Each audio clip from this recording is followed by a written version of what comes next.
Hi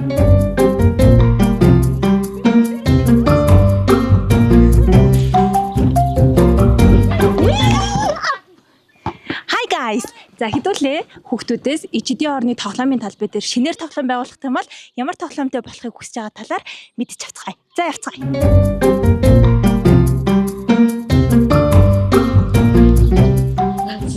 За бэлнэ үү? Амар том гулсуур талбай. 5 багтаар том савлуур тэгээд парк. Ер нь волейбол тоглох дуртай гэхгүй тэгээ волейбол сэтгэхий босох. Амар том байсан. Бэжин. Тэглээ. Юужлаад. Савлаар. Тоглоомын талбайгаа өөрчлөмөр байна уу? Өөрчлөмөр. Шинжлэх ухааны тоглоом дээр өөр юу нэмэгдүүлэх гоё вэ? Игсөө.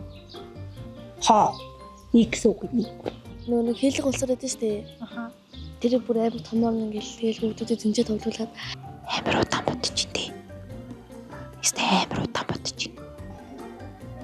Паркийн үүдний ярилцаа гэдэг Мангасан ам гэдэг нэг өндөр голсоор байдаг. Тийм ээ сонирхолтой ч бод. Хэр том голсоор вэ? Иймэрхүү надын явж. Нэг волейболын нэг талбай. Бүрийн нөгөө юу голсоор савлуур хэрэгтэй байна. Бас гоё улсын хэрэглэлтэй болоо тэр улсын хэрэглэлд нухан сэлмээр байна. Жампинг. Жамп хэрэгтэй байна биднэрт. улсуур савлуур дүүжид аж эдэр дэвэл гоё дөө. Гулсуур бол. Дүүжин даач. Эсэрдэг юм л барай. Дугуунд зам. Галзуу уулгатай. Зүгээр парктай бол. Урд гулсууртай тоглоомын талбай. Усан парк тэгээд усан бассейн тавилмаар байна. Яг волейболын талбай дутаад байгаа бол надад волейболын талбайтай болох.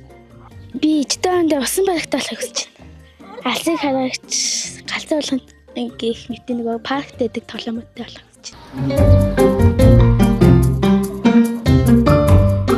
Эдгээр хүүхдүүдийн мөрөөдлийн тоглоомын талбай бүтээх хичээл та бүхэнд бий. Тиймээс та бүхэн судалгаанд идэвхтэй хамрагдаарай.